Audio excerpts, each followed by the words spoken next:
안녕하세요. 해양수학 및 실습 시간 두 번째 시간이네요. 저번 주 첫 수업 땐 좀 가벼운 OT와 더불어서 매트랩의 완전 기초를 좀 배워봤는데요. 이번 시간부터는 본격적으로 매트랩에 대해서 한번 배워보도록 하겠습니다. 네, 먼저 저번 주 과제에 대해서 리뷰를 좀 간단하게 진행을 해볼까 해요. 첫 주차 때 뭐 딱히 다룬 내용이 없어가지고 과제를 뭘 내야 하나 굉장히 고민을 많이 했습니다. 근데 이제 여러분들께 도움이 될 만한 게 뭐가 있을까 하다가 아무래도 앞으로 코딩을 하시면서 제일 많이 쓰시고 또 실질적으로 이건 꼭 기억하셨으면 좋겠다라고 생각한 것이 바로 이 첫 번째 과제인 명령어 찾기입니다. 앞에 5개는 이제 첫 수업 때 배웠던 거였죠.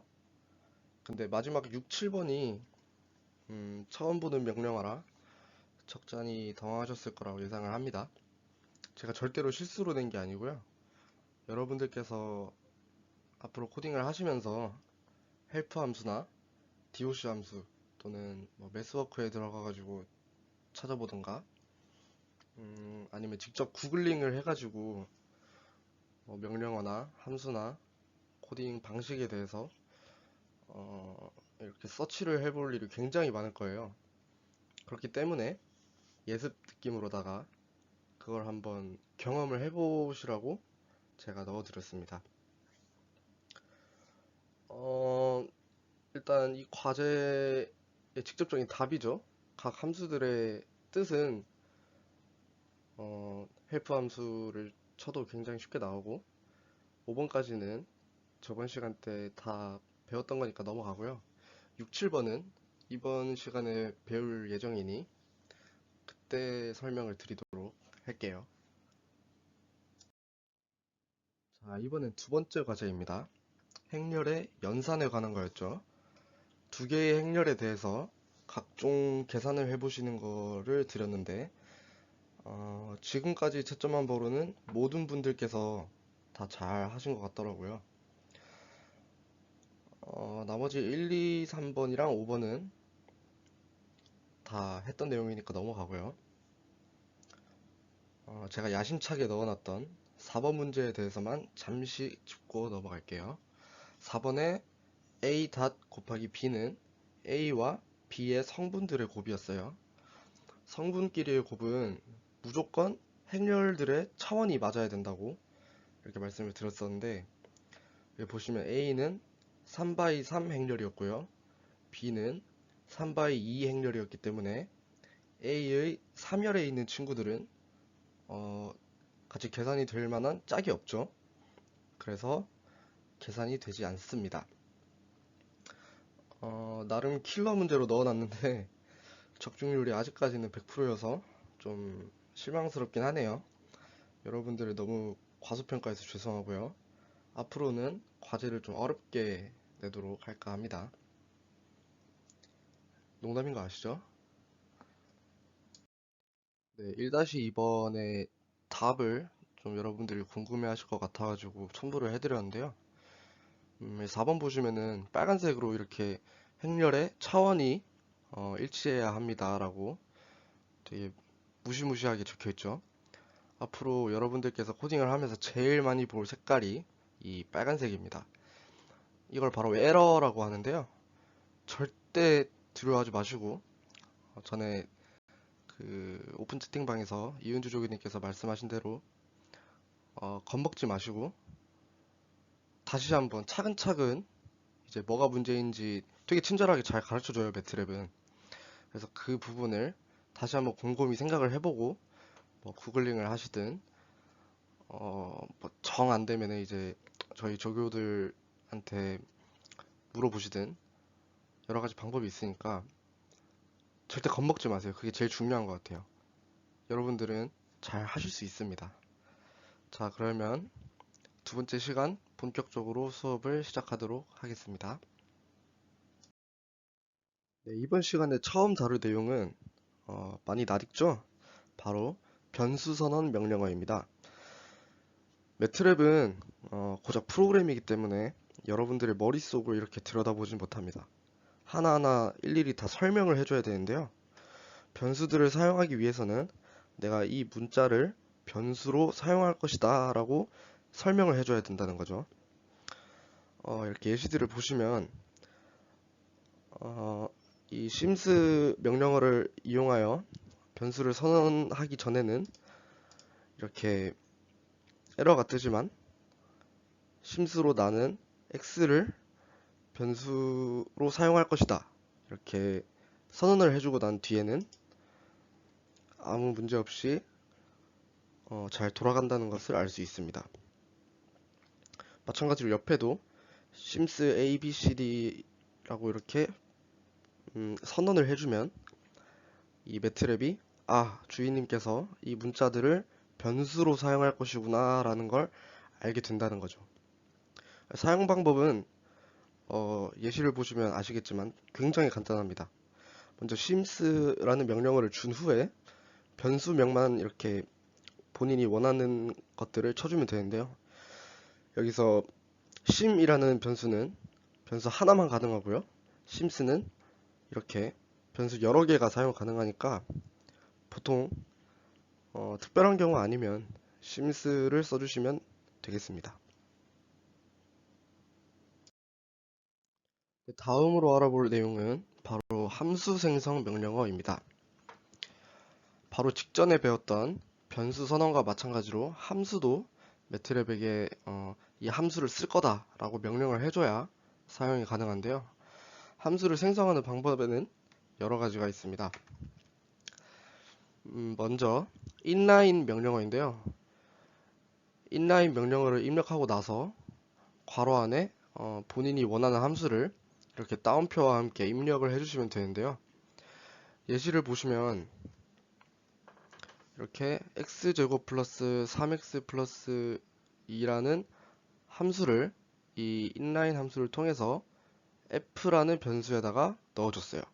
그럼 결과가 이렇게 나왔죠. inline 함수 땡땡 fx는 x제곱 플러스 3x 플러스 2.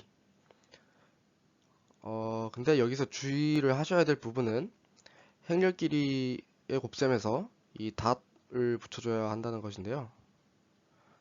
잠시만요. 네, 이 점이요. 저번 시간에 말씀드렸다시피 행렬에 이 점을 붙인 뒤에 곱셈을 시키면 성분끼리의 곱이 된다고 말씀을 드렸었어요. 근데 보통 여러분들이 앞으로 다룰 데이터들을 보면 행렬 곱셈보다는 이런 성분 곱셈을 사용할 일이 훨씬 많기 때문에 이 점을 붙여주는 것을 습관화해 주시면 좋을 것 같습니다. 자, 다시 넘어가 볼게요. f라는 변수에 이 함수를 넣어줬죠. 그럼 앞으로 f라는 변수는 이 x제곱 플러스 3x 플러스 2라는 함수가 된 거고 이렇게 a를 넣어주는 것처럼 함수를 사용을 할 수가 있습니다. f에다가 a를 넣었더니 이 a는 참고로 여기서 제가 1, 2, 3, 4, 5, 6이라고 미리 가정을 해놨었고요. 이걸 넣어주면은 이 b라는 변수에 그 값이 들어갔죠. 참고로 여기서 b는 그냥 제가 임의로 b로 지정한 거지 뭐 여러분들은 다른 단어나 다른 변수로 지정을 해주셔도 됩니다. 이렇게 inline 명령을 사용할 수 있는데요. 이 inline 함수를 보통 잘 쓰진 않아요. 왜냐하면은 되게 귀찮기도 하고 굳이 함수를 생성하는데 이런 막 복잡한 명령어를 쓰지 않아도 충분히 사용을 할 수 있거든요. 그냥 이런 게 있다 하고 알아놓기만 하시면 될 것 같아요. 자, 다음 방법은 함수 자체에다가 이제 변수를 바로 넣어주는 건데요. 예시를 보시면은 변수 a를 똑같이 이렇게 가정을 했고요. 여러분들이 어떤 함수를 써야 할지 이미 알고 있어요. x제곱 플러스 3x 플러스 2를 사용을 하려고 했잖아요. 그럼 굳이 이런 함수를 만들지 말고 나는 바로 내가 알고 있는 공식에다가 변수를 집어넣겠다. 이렇게 해도 똑같이 결과가 나옵니다. 그냥 계산한다고 생각을 하시면 돼요. 그러면은 굳이 함수를 만들어서 사용하지 않고 이 공식에다가 변수를 넣으면서 바로 그냥 계산을 할 수 있게 됐죠. 간단한 함수에서는 뭐 이런 방법을 좀 많이 사용하시면 되고요. 복잡한 공식은 이제 다음에 또 배워보겠습니다. 자, 이번엔 변수에다 함수를 바로 입력을 해주고 사용하는 방법입니다. 방금 말씀드렸던 방법은 복잡한 함수에 쓰기에는 좀 실수들을 유발하기 쉬운 방법이기 때문에 이 방법을 사용하시는 걸 추천을 드리는데요. 방법은 굉장히 간단합니다. 여기 보시면 f라는 변수에 본인이 원하는 함수를 그냥 입력해 주시면 끝이에요. f라는 변수를 사용할 필요도 없어요. 그냥 본인이 원하는 변수에 본인이 원하는 함수를 입력해 주시면 함수가 생성이 됩니다. 예시를 보시면은 이렇게 abcx라는 변수를 제가 선언을 시켜줬어요. 그 다음에 이 f에다가 제가 원했던 이 함수를 넣어주니까 짠 하고 그냥 바로 함수가 생성이 되어 버렸어요. 인라인 함수를 사용하지도 않았는데 함수가 나왔어요. 참 쉽죠? 여기서 이 변수 선언을 하는 부분이 조금 난해할 수도 있는데 이건 단순하게 제가 예시를 들기 위해서 사용한 것이고요. 보통 여러분들이 함수를 사용할 때는 이미 이런 x가 아닌 함수에 넣을 변수들이 이미 존재를 할 거예요. 왜냐하면 그 변수들을 계산하기 위해서 함수를 만드는 거잖아요. 뭐 행렬이나 숫자로 존재할 수도 있고요. 그리고 함수도 이렇게 뭐 a나 b 같은 이런 미지수가 아닌 뭐 보통 그냥 숫자 2, 뭐 8, 11 뭐 이런 식으로 함수 자체가 이미 나와 있을 거기 때문에 뭐 이런 부분에 대해서는 너무 걱정을 안 하셔도 됩니다.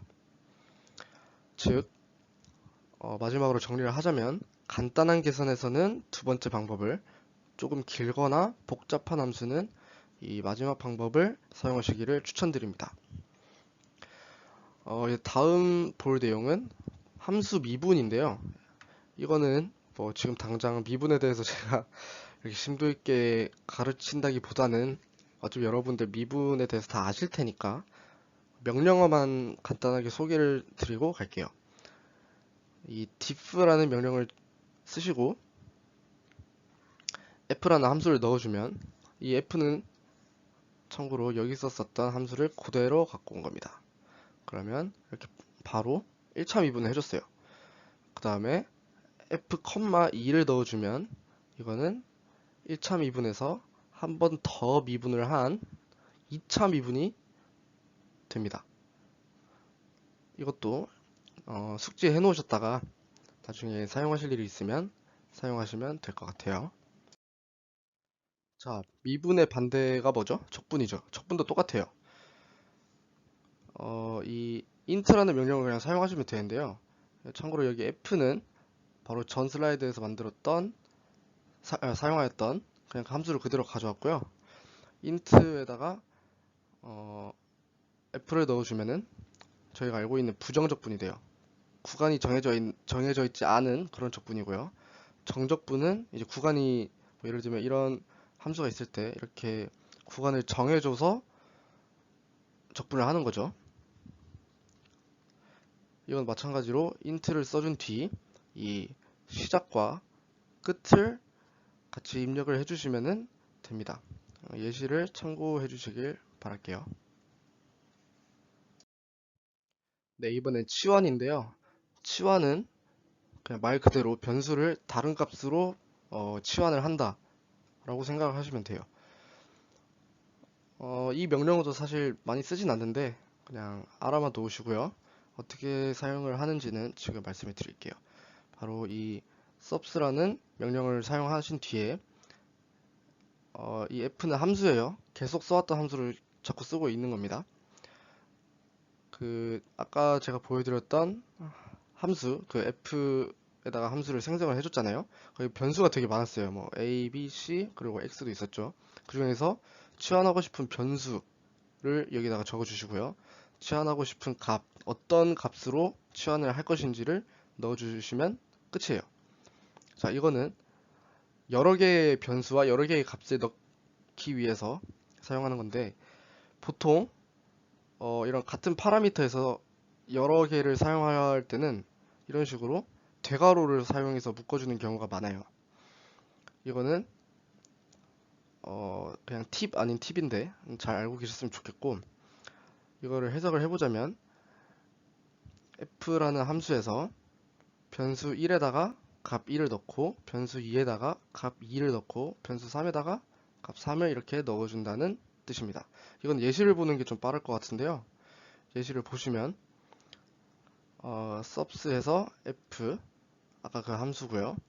그 다음에 치환하고 싶은 변수 x를 3으로 치환하겠다. 그럼 아까 그 f 함수에 x가 다 3으로 이렇게 치환이 됐어요. 그 다음에는 이제 여러 개도 한번 해봐야겠죠. 이렇게 대괄호로 묶어서 변수 그리고 값 이렇게 넣어주시면 x 빼고 모든 a, b, c 변수들이 이렇게 값이 들어갔다는 것을 알 수 있습니다. 그 외에도 이렇게 여러분들이 수식을 표현하기 위해서 매트랩 함수를 사용할 수 있는 그런 명령어들이 많은데, 이거는 그냥 참고용으로 제가 넣어놨으니까 뭐 꼭 다 외울 필요는 전혀 없어요. 이거는 절대 외우는 그런 과목이 아니고요. 이런 게 있다 정도만 알고 계시고, 나중에 사용할 일이 있으면은 나 이거 어디서 봤었는데 이 정도만 기억해 두셨다가 나중에 뭐 강의 노트를 확인을 하신다든지 아니면 뭐 구글링을 하신다든지 그렇게 해서 명령어를 사용해 주시면 될 것 같아요. 네, 이번에는 좀 개념적인 부분을 파헤쳐 볼까 해요. 매트랩이라는 프로그램에서 이렇게 사용하는 데이터 타입들은 이렇게 총 6개가 있는데요.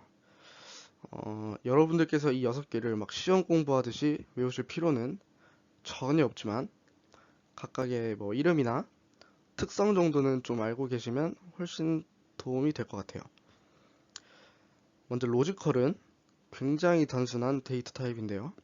1과 0으로만 이루어져 있어요. 이는 참이거나 거짓이거나를 나타내는 데이터 타입인데요. true일 땐 1, 그리고 false일 땐 0으로 표현을 해줍니다. 그 다음에 캐릭터, 이제 문자인데요. 문자는 제가 저번 시간에도 설명을 해드렸었죠. 변수에 넣을 수 있는 여러 가지 종류들 중에 문자도 있었는데, 보통 문자는 이렇게 따옴표 안에다가 뭐 ABC, 뭐 math, 글씨가 너무 못생겼네요. 아무튼 이런 식으로 이 따옴표 안에 넣어가지고 입력을 하죠. 이는 보통 이렇게 string이라고 부릅니다. 앞으로 캐릭터라는 말보다는 string이라는 말을 더 많이 쓸 건데 같은 개념이라고 보시면 될 것 같아요. 자, 이번엔 numeric 데이터 타입인데요. 그냥 숫자라고 생각을 하시면 돼요. 이 데이터 타입에는 밑에 이렇게 또 3개의 클래스들이 있는데, 이 부분은 뭐 굳이 아실 필요는 없지만 더 깊게 공부하시고 싶으시다면 매스워크나 구글에서 좀 더 설명을 찾아보시길 바랍니다. 자, 다음 3개인데요. 먼저 셀은 지금 다루기엔 조금 어려울 수 있지만 제가 꼭 무조건 진짜 무슨 일이 있어도 나중에 가르칠 내용입니다. 제가 행렬을 가르치면서 차원이 굉장히 중요하다고 이렇게 강조를 했었잖아요. 이 셀은 어떻게 보면 차원에서 조금 좀 자유롭게 이용을 하실 수 있는 그런 강력한 데이터 타입인데요. 이 부분은 to be continue로 남겨두도록 할 테니까 다음을 기대해 주시면 되겠고요. 이번엔 스트럭처입니다. 스트럭처의 개념도 나중에 기회가 된다면 따로 다루고 싶은 부분 중 하나인데, 간단하게 말씀드리면 다양한 변수들을 이렇게 하나로 묶는다고 되어 있죠. 보시면 뭐 여러 폴더를 만들어 주신다고 생각하면 될 것 같은데, 예를 들면 뭐 이런 A라는 변수가 있어요. 만약에 여기에 이렇게 B, C, D라는 폴더를 만들었어요. 그럼 각각의 폴더에 여러분들이 원하는 데이터들을 이렇게 넣어줄 수가 있는데, 이 부분도 나중에 기회가 되면 꼭 다루도록 하겠습니다. 그냥 알고만 계시고 넘어가 주시면 될 것 같아요. 마지막으로 펑션 핸들은 함수마다 부여된 고유 번호라고 되어 있는데, 이거는 그냥 이런 게 있구나 하고 가볍게 넘어가셔도 좋을 것 같아요. 자, 지금까지는 좀 가볍게 들어도 되는 내용이라 꾸벅꾸벅 이렇게 졸면서 들으셨다면, 지금부터는 기지개도 한번 피고 시원한 냉수 뭐 이런 거, 얼음물이나 음료수 이런 것들 한번 싹 들이킨 다음에 좀 정신을 차리고 들으시길 바라겠습니다. 자, 맷 파일에 대해서 설명을 드릴 건데요. 이 맷 파일이 뭐냐면, 여러분들이 아까 변수나 함수 등을 막 이렇게 저장을 하셨었잖아요. 이 변수들은 원래는 그 코드에서만 사용할 수가 있어요. 당연히 이 코드에서 A는 1이라고 했는데 갑자기 다른 코드에 가가지고 뭐 아무런 명령도 없이 A는 1이다 이렇게 할 수는 없는 거잖아요. 그래서 여러분들이 사용하였던 이 변수들을 다음에도 이제 다른 코드에도 또 사용할 수 있게 저장해 줄 수 있는 그 기능을 이 맵 파일이라고 합니다. 여기 보시면 바이너리 형식 파일이라고 되어 있잖아요. 이 바이너리가 뭐냐면 사람이 알아볼 수 없는 그런 파일이라고 생각하시면 돼요. 이거의 반대는 ASCII라는 또 파일이 있는데요. 이 파일은 사람들이 눈으로 볼 수 있는 파일이에요. 뭐 예를 들면은 텍스트 파일 같은 거 있잖아요. 이런 거는 여러분들이 텍스트 그 메모장으로 여시면 다 볼 수 있는데, 이 바이너리 같은 경우에는 막 break, break, break, break, break, break 막 이런 거 있잖아요. break, 막 이런 이상한 막 이런 문자 있고 막 이런 식으로 뜨는 거 예전에 막 보신 적 있으신가요 혹시? 없으신가요? 아무튼 이런 거를 바이너리 형식이라고 부릅니다. 이 맵 파일이 바이너리 형식 파일인데요. 맵 파일을 저장한 뒤에 뭐 바탕화면에 이렇게 저장을 했잖아요. .mat 이거를 뭐 예를 들면은 한글 파일이나 뭐 텍스트 파일이나 이런 걸로 읽으면 뭐 이런 식으로 이상하게 뜰 거예요. 전혀 알아보질 못해요. 이런 거를 바이너리 형식 파일이라고 하는데, 이 부분도 그냥 개념적으로 알고만 계시면 될 것 같아요. 자, 다시 맵 파일로 돌아가면은 명령어는 이렇게 save라고 입력하신 뒤에 저장할 이름만 적어주시면 돼요. 그러면은 이렇게 작업 공간에 있는 모든 변수들이 저장이 되는데요. 어, 여러분들이 코드를 짜시고 난 다음에 변수들이 굉장히 많아요. 근데 이 변수들을 다 갖고 갈 필요는 없잖아요, 보통.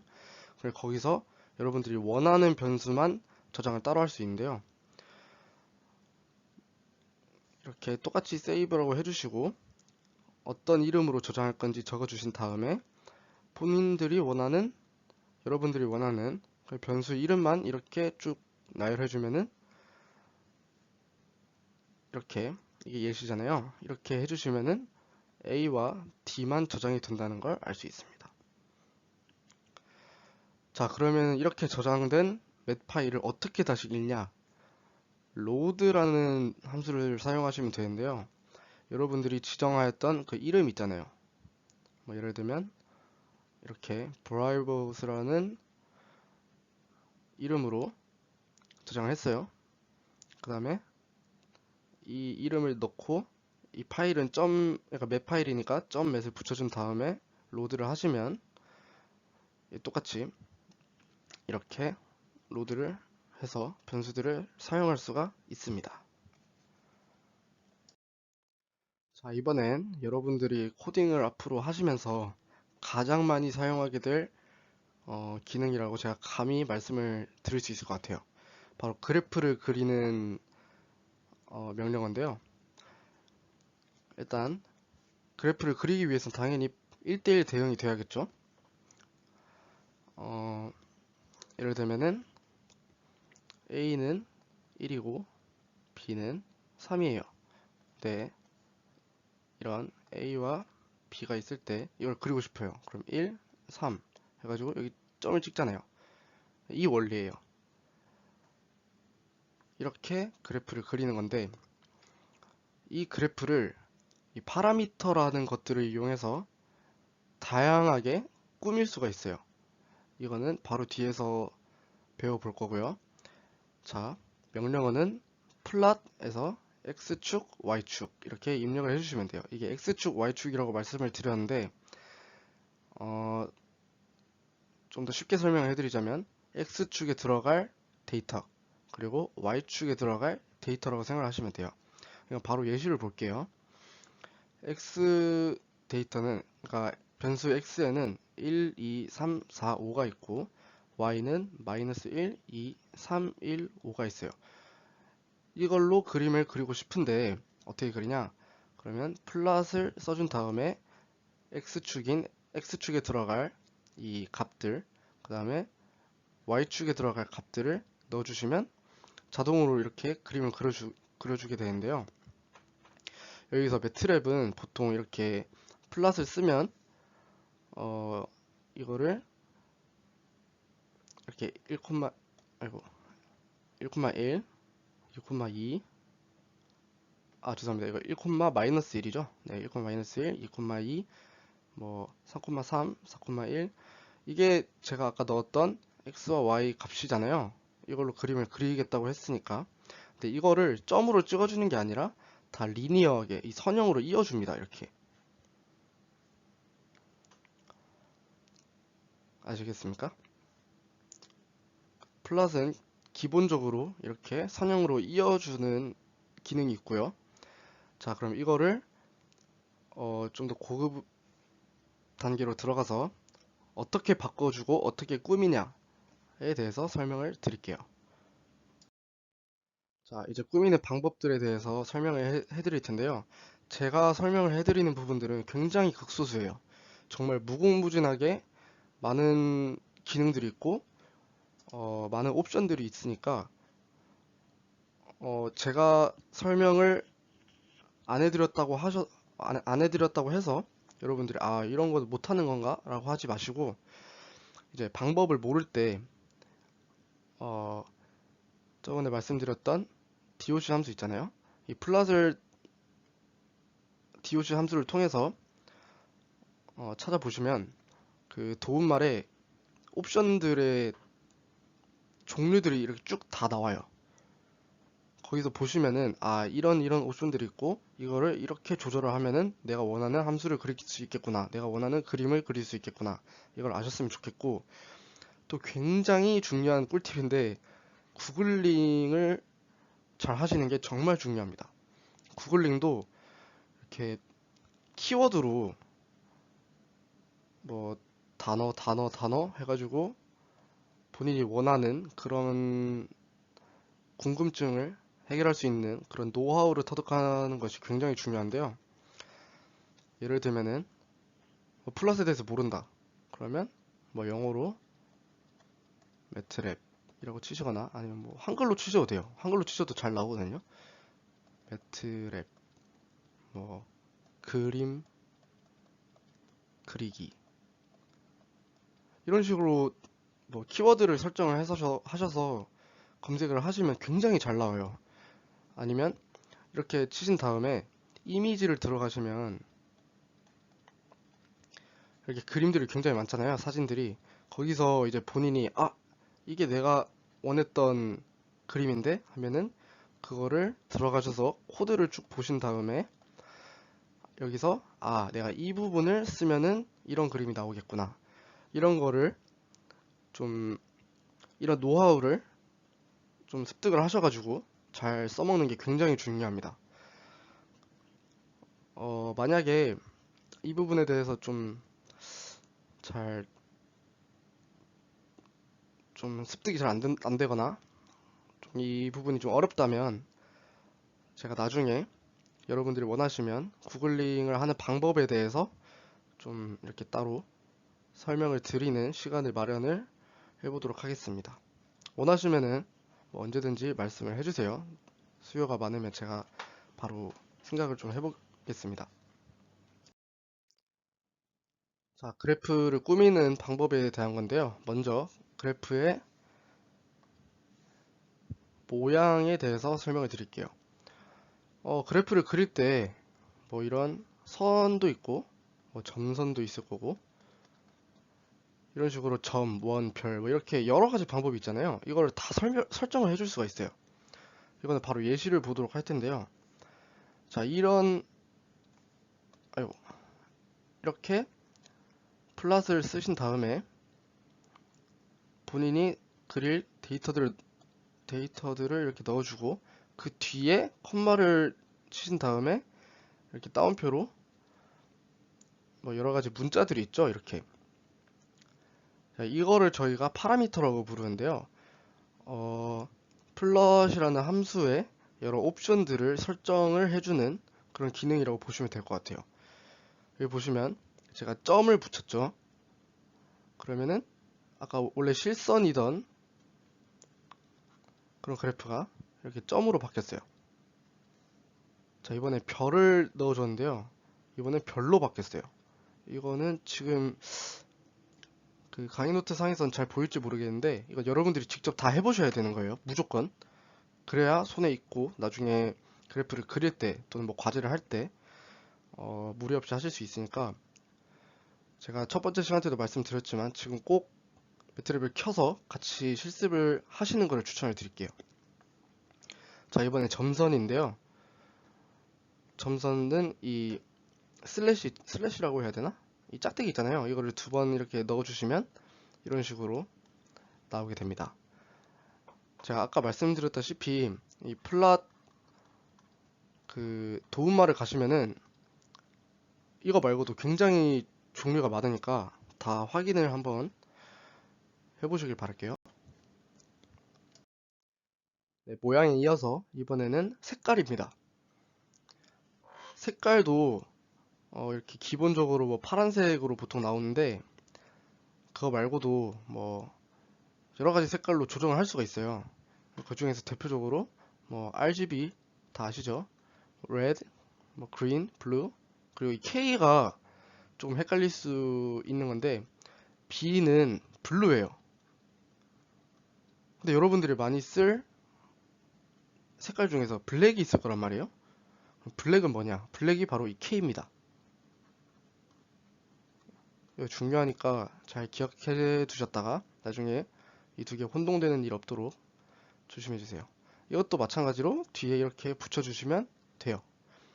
또 여기서 조금 더 깊게 들어가 보면 이렇게 RGB 수치라는 게 있는데 RGB 수치가 뭐냐면 빨간색, 초록색, 파란색의 수치를 이렇게 각각 뭐 이렇게 지정을 해줘가지고 하나의 색깔을 만들 수 있어요. 그러면은 보다 더 다양한 색깔들을 여러분들이 만들 수 있겠죠. 이 부분은 지금 당장 쓰실 일이 없겠지만 여러분들이 만약 좀 예술가의 피가 흐른다. 아, 난 이런 기본적인 색깔로는 성에 차지 않는다. 이런 분들은 RGB 수치를 조절해서 사용하는 방법을 찾아보시고 사용하시는 것도 추천을 드릴게요. 네, 제가 그림을 그리는 방법에 대해서 설명을 드렸는데 이번에는 함수 그래프를 그리는 방법에 대해서 설명을 드릴게요. 함수를 생성하거나 이렇게 선언하는 방법에 여러 가지가 있다고 했었죠. 마찬가지로 이를 이용해서 그림을 그리는 것도 여러 가지 방법이 존재를 합니다. 자, 바로 예시를 들어가 보면 먼저 인라인을 이용해서 함수를 지정을 해준 다음에 x, fx를 이용해서 그림을 그려주는 방법이 있고요.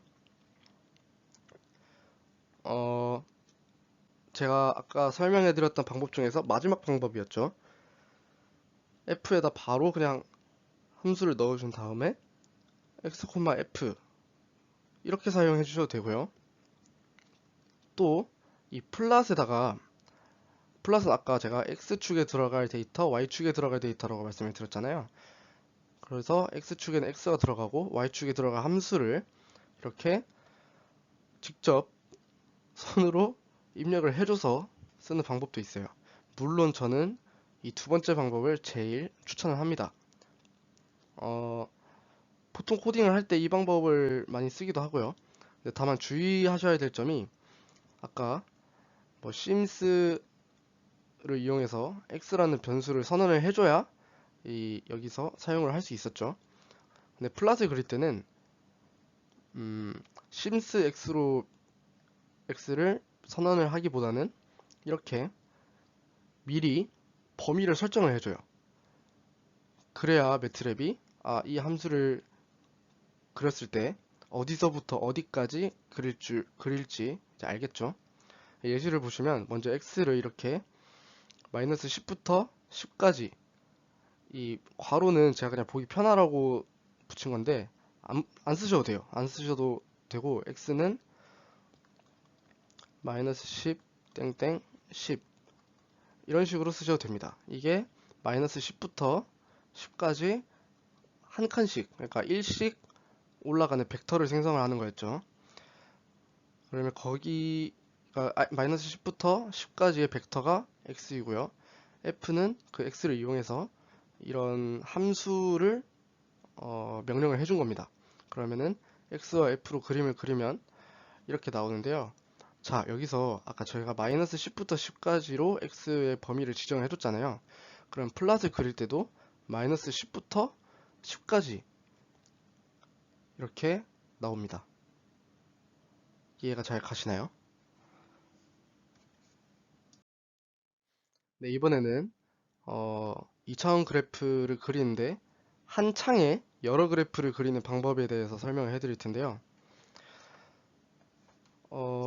그래프를 그릴 때 예를 들면 뭐 그래프 1과 그래프 2를 비교하고 싶은 그림을 그리고 싶어요. 그러면은 이 방법을 써주시면 돼요. 여기 홀드 온과 오프를 이용하시면 되는데 오프는 사실상 잘 안 쓰셔도 되고요. 이 홀드 온이 굉장히 중요합니다. 예시를 보시면은 이렇게 방법이 두 가지가 있는데요. 두 가지 둘 다 해보시면 좋겠지, 뭐 당연히 좋을 텐데요. 두 가지를 해보시면 이런 식으로 그림이 나올 거예요. 근데 첫 번째 방법은 한 명령어에 두 개로 나눠서 이렇게 첫 번째 함수, 두 번째 함수를 넣어주는 방법이 있고요. 이거는 첫 번째 함수를 그리는 그리는 명령어로 이런 함수를 이렇게 입력을 해줍니다. 이런 코드를 작성을 해주고 난 다음에 holdOn이라는 명령어를 이용해서 다른 함수를 똑같은 그림창에다가 그린다는 명령을 해주면 되는 거예요. 이 holdOn을 사용하시면 이 holdOn을 사용한 이후에 나오는 모든 플랫을 이렇게 한 그림창에다가 같이 그려주는데요. 이거는 두 개만 그려주는 게 아니고 뭐 200개를 그려도 되고 뭐 4000개를 그려도 되고 다 이 한 창에다가 그려줍니다. 대신 이렇게 계속 플랫을 쓴 다음에 이거는 내가 다른 창에다가 쓰고 싶다 하는 게 있을 수도 있잖아요. 그럴 때는 여기다가 홀드 오프를 해주시면 그 이후로는 그래프가 같은 창에 그려지지 않아요. 근데 이런 특이한 케이스 말고는 홀드 오프는 빼주셔도 무방하긴 하는데 여러분들은 배우는 입장이니까 홀드 오프를 쓰셔도 좋을 것 같아요. 이거 꼭 지금 매트랩으로 해보시길 바랍니다. 네, 이번에도 그래프를 꾸미는 거에 대해서 알아볼 텐데요. 자, 이번에 배워볼 개념은 레이블링이라고 되어 있죠. 여러분들이 일반적으로 그래프를 보실 때 그냥 이렇게 선이 있어요. 근데 이렇게 그림을 제출하면은 이게 뭐에 관한 그림인지 모르잖아요. 그러면 어떻게 해요? 여러분들이 여기다가 뭐 타임이다. 이거는 데이터다. 이런 식으로 X축과 Y축을 설명하는 이렇게 단어를 써주죠. 이거를 뭐 라벨, 뭐 레이블 이렇게 부르는데 그거를 이제 매트랩에서 사용하는 방법에 대해서 제가 설명을 해드릴게요. 자, 여기 보시면은 X축이나 Y축, 또 제목 등 여러 라벨들을 달 수 있는데 매트랩은 굉장히 친절하게도 한글이 지원이 됩니다. 파이썬 같은 경우에는 처음 기본값은 한글이 지원을 안 해서 뭐 따로 이렇게 설정을 해줘야 되는데 매트랩은 그런 거 없이 한글이 지원이 돼요. 굉장히 친절하죠? 자, 그럼 방법을 알아볼 텐데요. 자, 먼저 X축 라벨입니다. 명령어는 X라벨이고요. 괄호를 해준 다음에 안에 스트링을 넣어주면 돼요. 스트링이 뭐였죠? 문자였죠? 그 본인이 원하는 뭐 문자를 스트링으로 이렇게 넣어주시면 돼요. Y라벨도 마찬가지고 제목도 마찬가지예요. 예시를 볼게요. 이거는 여러분들이 꼭 잘 배워가지고 잘 써먹으셨으면 좋겠는데, 자, 뭐 x를 선언해줬고 함수를 만들어줬고 플롯을 그렸어요. 그래프를 그렸어요. 그러면은 원래는 이렇게만 나오겠죠. 근데 제가 여기다가 x라벨 x축이라는 스트링을 넣어주면은 자, 여기 x축이라고 설명이 들어갔어요. y라벨도 마찬가지, 타이틀도 마찬가지. 이렇게 스트링을 넣어주면 각각의 라벨이나 그 자리에 이렇게 스트링이 들어갑니다. 이거는 제가 예시로 x축, y축 뭐 이렇게 썼는데 뭐 여러분들은 뭐 다른 말을 한번 써보세요. 여기 뭐 안녕, 여기는 반가워, 타이틀은 다음에 또 보자, 뭐 이런 식으로 여러 가지 스트링을 써보시면 돼요. 이 스트링에는 한글도 물론 되거니와 영어, 숫자 뭐 여러 가지가 다 되니까 뭐 어떤 특수 기호가 되는 것도 있어요. 그러니까 여러 가지를 이렇게 다 경험을 해보시길 바랄게요. 앞서 배웠던 라벨링에 좀 더 심화 개념을 넣어보려고 하는데요. 라벨에 아까 스트링이 들어가야 한다고 말씀드렸잖아요. 문자가 들어가야 한다고. 근데 이를 변수화해서 입력이 가능합니다. 이 부분의 기본 내용은 제가 첫 시간에 말씀을 드렸었는데요. 변수에 들어갈 수 있는 여러 종류의 데이터들 중에 스트링도 있었잖아요. 이 개념을 이용해서 라벨링을 하는 겁니다. 자, 예시를 보면은 제가 A와 B에 각각 인하대학교와 해양과학과라는 문자를 제가 넣어줬어요. 이건 스트링이죠. 제가 따옴표로 명령을 해줬으니까요. 이건 그냥 문자입니다. 그리고 제가 타이틀 A라고 했더니 인하대학교가 나왔네요. 그 이유가 A는 그냥 변수 이름일 뿐이지 정작 A 안에 들어있는 건 이 인하대학교라는 스트링이기 때문이에요. 자, 여기서 주의하셔야 할 점은 전에도 말씀드렸었는데 변수에는 이 따옴표를 붙이지 않는다고 했었어요. 그러면 이 타이틀에다가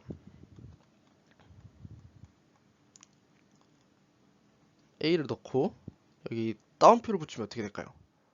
그러면은 이 타이틀에 A가 되겠죠. 왜냐면은 이 자체가 스트링이기 때문이죠. 이건 변수가 아니에요. 이해가 가시나요? 자, 다음은 여러 개의 변수를 사용하는 방법입니다. 여기 보시면 타이틀을 써줬고 안에 대괄호를 제가 넣어줬어요. 괄호는 일단 무조건 들어가야 되고요. 그 안에 대괄호를 넣어주고 A와 B를 이렇게 넣어줬습니다. 얼핏 보면 행렬 같죠? 대괄호 안에 A와 B를 넣어줬는데 이 스트링을 변수화를 하였을 때 이를 하나의 스트링으로 묶을 수 있는 방법이 바로 이 대괄호예요.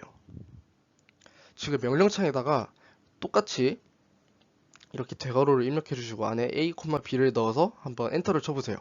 그러면 인하대학교 해양과학과라고 붙어서 이렇게 스트링으로 한 스트링으로 이렇게 나올 거예요.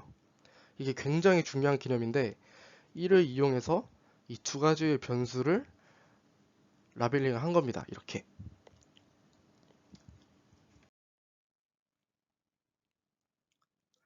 자, 이번에는 스트링과 변수를 둘 다 입력을 하는 방법인데요. 이것도 마찬가지로 대괄호로 묶어줄 수 있어요. 매트랩에서 뭐든지 하나로 묶을 때 보통 대괄호를 많이 사용하거든요. 이 대괄호 안에 묶으면 뭐 이게 행렬이라는 개념도 있지만 여러 가지 뭐 데이터들을 이렇게 묶어준다는 개념으로 이해를 해주시면 좀 좋을 것 같아요. 여기서 아까 말씀드렸던 대로 변수는 따옴표 없이 그대로 입력을 하시고요. 스트링은 무조건 이 따옴표 안에 입력을 해주셔야 돼요. 이것도 바로 예시를 볼게요. 아까 이 A랑 B에다가 각각 인하대학교 해양과학과를 넣어줬고요. 자, 첫 번째 예시를 볼게요. 대괄호 안에 A와 B를 넣어줬고 중간에 스트링을 넣어줬어요. 의라는 문자를 넣어줬어요. 그럼 이게 어떻게 되냐? 이 A에 있던 잘 안 보이네요. A에 있던 스트링과 B가 있던 스트링이 있고 그 중간에 제가 넣어줬던 이 의가 여기 들어가는 게 보이시죠? 마찬가지로 스트링은 한글, 영어, 뭐 특수문자 다 된다고 했었잖아요. 이번에는 스페이스를 눌러가지고 공백을 넣어 볼게요. 자, 그럼 어떻게 되느냐? 인하대학교, 그리고 여기 공백이 생기죠? 이렇게 띄워졌어요. 인하대학교 띄우고 해양과과가 됐습니다. 자, 이번에는 인하대학교 띄우고 해양과학과, 그리고 이거를 잘 보셔야 하는데 이거는 따옴표 안에 해양수학을 넣어준 게 아닙니다. 따옴표 안에 스페이스를 한번 눌러주고 해양수학을 넣어준 거예요. 보이시죠? 여기 좀 공간이 띄워져 있는 거. 그럼 어떻게 나올까요? 인하대학교, 이게 A죠. 그리고 공백, 스페이스, 그 다음에 해양과학과 B, 그 다음에 스페이스 해양수학. 제가 넣어줬던 그대로 들어가는 게 보이시죠? 이게 라벨링의 좀 심화 버전입니다. 굉장히 중요하고 굉장히 쓸 곳이 많기 때문에 꼭 실습을 해보시고 잘 숙지를 해놓으시길 바랍니다. 자, 여러분들이 이제 앞으로 과제를 하거나 매트를 코딩을 할 때 그림을 굉장히 많이 사용하실 거라고 제가 말씀을 드렸잖아요. 그러면은 이 그림을 앞으로 뭐 과제로 해서 제출을 할 때 코드는 당연히 보내주셔야 하고요. 그림도 같이 이렇게 첨부를 하셔서 보내주셔야 되는데 물론 캡처를 해서 보낼 수도 있지만 매트랩에서 이 그림 피규어 창에 있는 그림을 저장을 해줄 수 있는 기능이 있어요. 이게 바로 이 프린트라는 명령어인데요. 잘 보시면은 프린트 명령어에는 세 가지의 옵션이 있어요. 파라미터라고 제가 말씀을 드렸었죠. 자, 파일 네임 이거는 아까 맵 파일에서도 마찬가지였는데 본인이 원하는 그 그림의 이름을 나타내는 거고요. 자, 포맷이 뭐냐? 여러분들이 이제 이미지 파일이라고 하면은 여러 가지 종류가 있잖아요. 뭐 JPG도 있고, 뭐 이런 PNG도 있고, 뭐 이런 여러 종류들이 있는데 그거를 여기서 결정을 해줄 수 있습니다. 물론 다른 포맷을 사용해도 되긴 한데 저는 개인적으로 이 PNG 파일을 되게 좋아하거든요.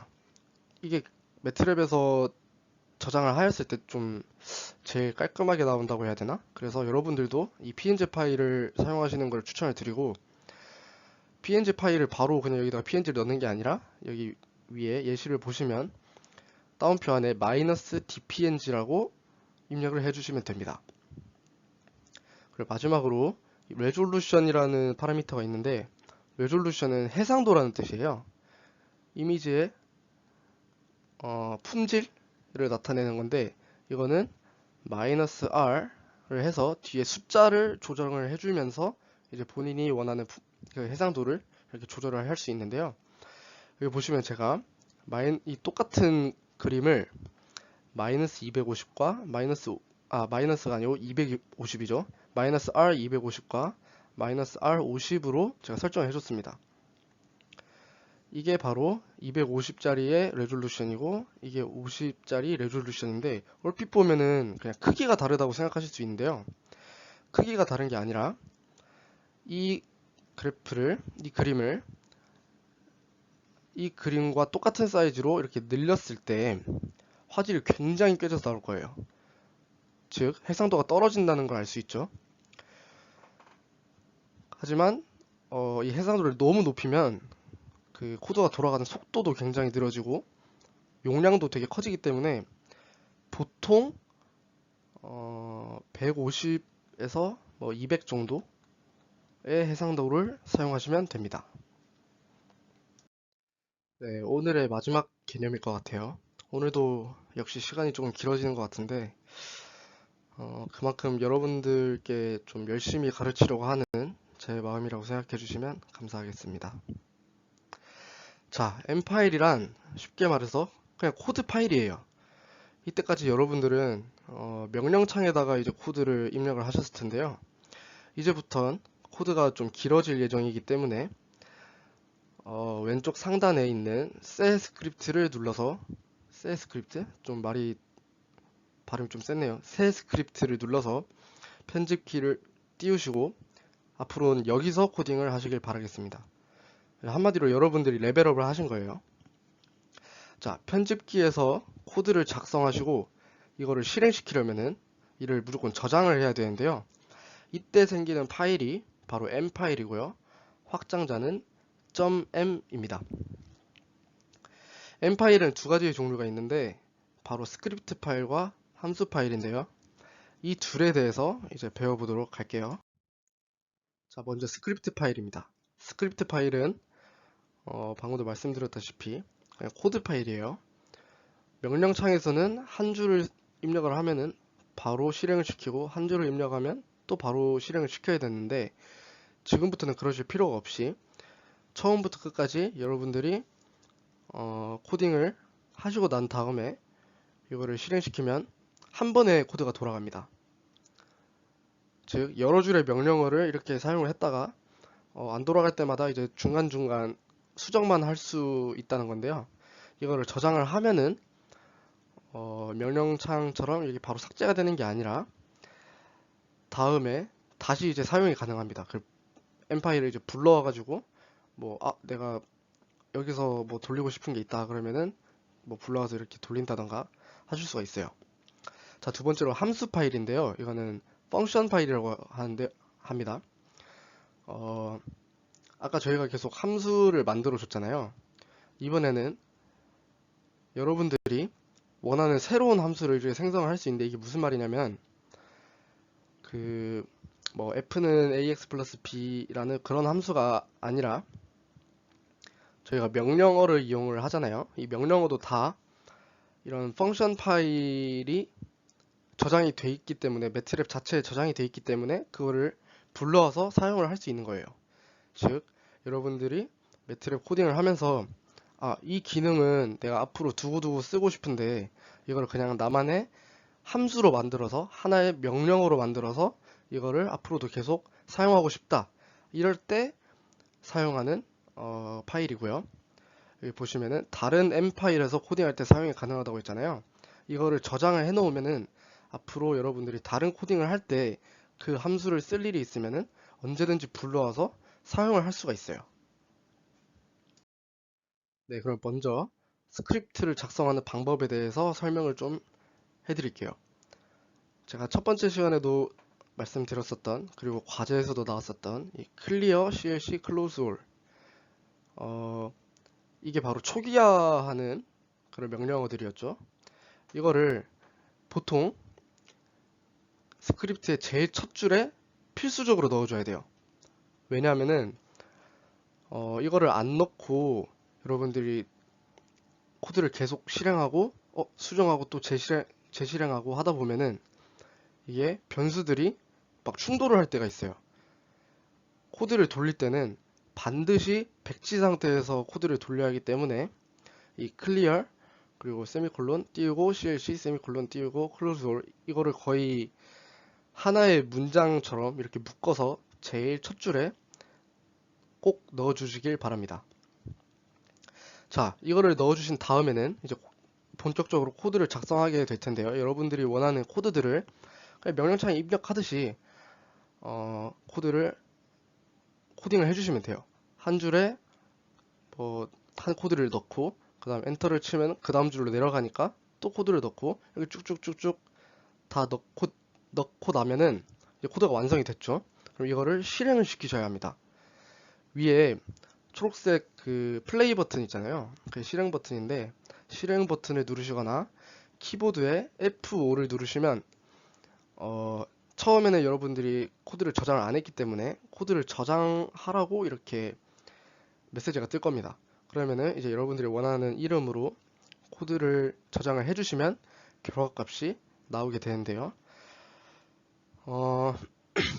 당연히 이렇게 제가 설명을 드리면 무슨 말인지 절대 못 받아들이실 거라고 제가 예상을 합니다. 저도 당연히 그랬고.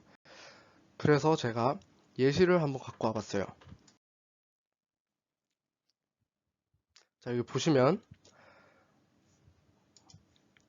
제가 굉장히 친절하게 순서대로 이렇게 다 적어 드렸는데요.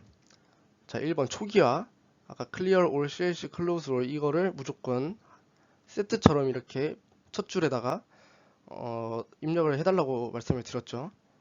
그 다음에는 이제 코드를 작성하시면 되는데 여기 띄우고 뭐 안 띄우고 이거는 본인들의 자유예요. 저는 이제 좀 더 직관적으로 좀 이렇게 깔끔하게 보이는 거를 좋아해가지고 이렇게 보통 띄우거나 뭐 이렇게 하는데 여러분들은 뭐 안 띄우고 그냥 바로 쭉쭉쭉쭉 이어서 쓰셔도 상관이 없고요. 자, 명령창에서는 엔터를 치면은 바로 실행이 됐었죠. 여기서는 안 그래요.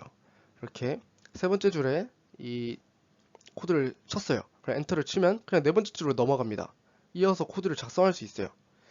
그러면 이렇게 다 코드를 작성을 하고 나면은 아까 말씀드렸던 실행 버튼이나 F5 버튼을 눌려가지고 저장을 한 다음에 코드를 실행을 하게 되는데요. 이거는 그냥 제가 대충 한다고 이렇게 이름을 대충 지은 건데 여러분들은 뭐 주어진 조건에 맞게라든지 아니면은 원하는 이름을 해주시면 될 것 같아요. 제가 이 명령창을 말씀을 안 드렸는데 그러니까 처음에는 이렇게 엔터 엔터 엔터 엔터 엔터 했던 거를 이렇게 한 번에 쾌적하게 코딩을 할 수 있다는 거를 좀 보여드리고 싶고요. 이렇게 코드를 작성하고 실행을 시켰잖아요. 그러면 이렇게 결과값이 출력이 됩니다. 되게 어렵지 않아요. 그냥 이 단계만 따라서 항상 코딩을 해주시면은 전혀 문제될 게 없을 거예요. 자, 다음은 방금 전에 말씀드렸던 펑션 함수, 펑션문인데요. 이거는 이제 스크립트 파일이랑 좀 다른 게 그 초기화 함수를 넣지 않습니다. 펑션문은 제일 먼저 첫 번째 줄에 펑션 함수를 사용을 해주셔야 돼요. 그러면 이 매트랩에서 이 파일은 일반적인 그 스크립트 파일이 아니라 펑션 파일이구나, 함수 파일이구나 라는 거를 받아들이게 되는데요. 이 펑션이라는 함수 자체가 함수 파일을 생성하는 명령어이고요. 그 뒤에 이제 본인이 원하는 함수를 입력을 해서 코드를 작성을 해주시면 되고 마지막에 끝에 end라는 명령어를 입력을 하셔서 이 코드의 끝을 알려줘야 됩니다. 스크립트 파일은 end를 안 해주셔도 되는데 펑션 파일은 end가 있어야 돼요. 즉, 이 펑션 함수랑 end 함수가 항상 같이 이렇게 붙어야 된다라는 거를 알고 계시면 될 것 같아요. 자, 마지막으로 이 코드를 저장을 하고 나중에 다른 코드에서도 실행을 시켰을 때 사용을 할 수 있다고 말씀을 드렸잖아요. 이 저장을 할 때 이름을 지정을 해주면 뭐 예를 들면은 abc라는 이름으로 이 펑션 문을 저장을 해줬어요. 이 펑션 파일을 저장해 줬어요. 그럼 앞으로 다른 코드에서 이 함수를 사용을 했을 때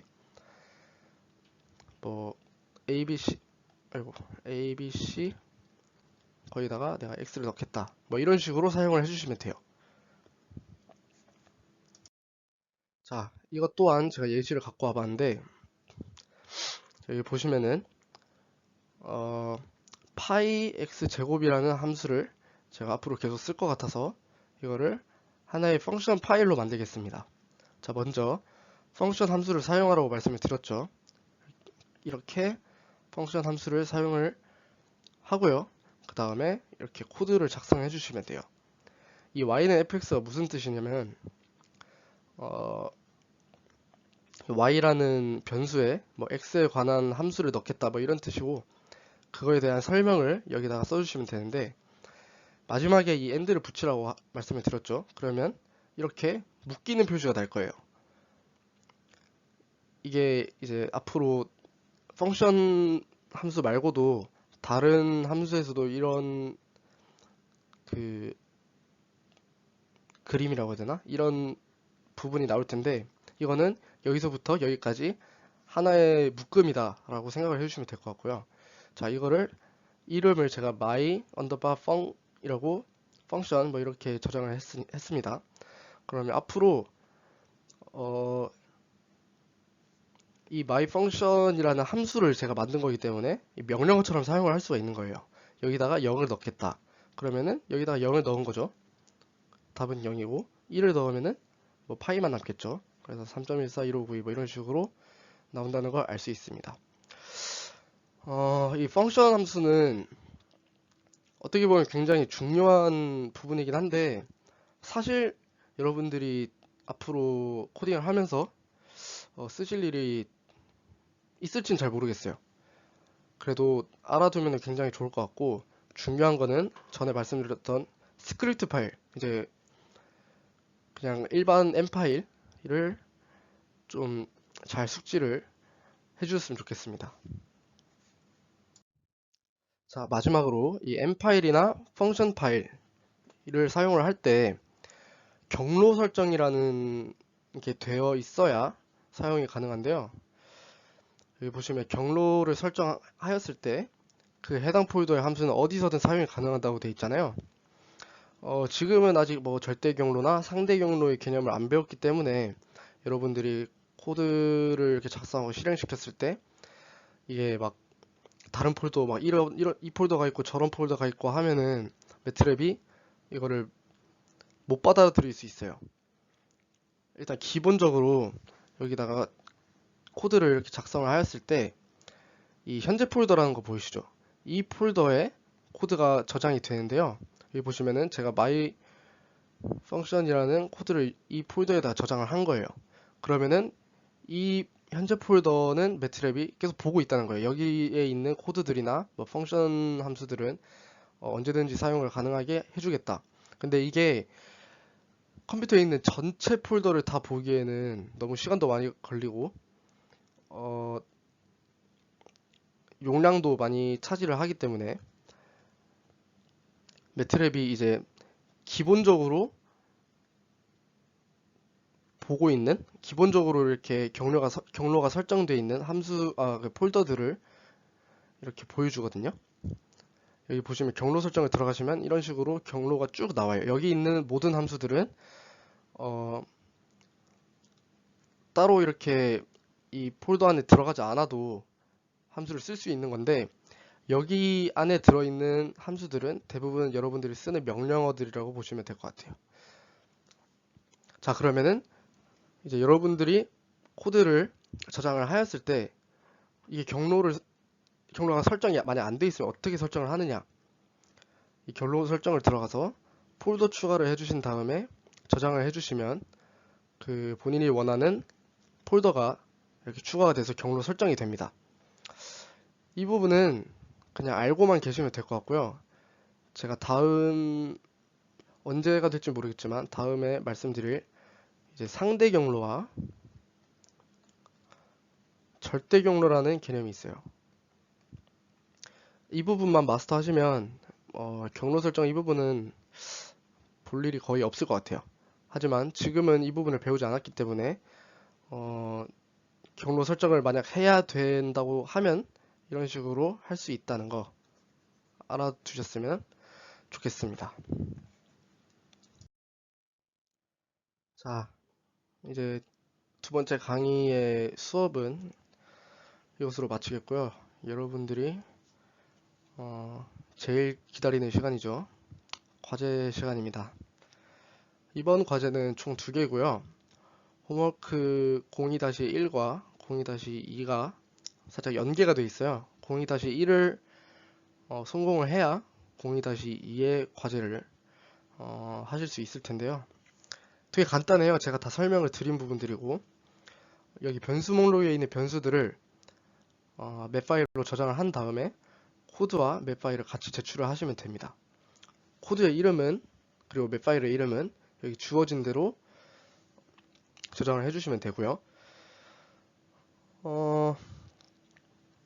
여기서 좀 주의하셔야 될 게, 이 3번 Z 변수에서 Y차 단위 행렬이라고 되어 있는데, 그 바로 위에 Y는 3이라고 해놓고 왜 Y차 단위의 행렬이라고 했느냐. 단위 행렬을 이제 생성하는 방법에 대해서 제가 저번 시간에 말씀을 드렸는데, 거기에 보통 숫자를 넣었을 거예요. 근데 여기는 Y차 단위 행렬이잖아요. 그러면은 그에 해당되는 변수를 넣어주는 것을 제가 원한 겁니다. 이거는 강의를 들은 사람들만을 위한 이제 좀 힌트인데, Y차 단위 행렬이란 거를 잘 보시고 이제 만들어 주시면 되겠고요. A와 B는 그냥 그야말로 여러분들의 학번과 여러분들의 이름을 적어 주시면 돼요. 그거를 스트링으로, 숫자가 아닌 스트링으로 A와 B에 각각 넣어 주시면 되겠습니다.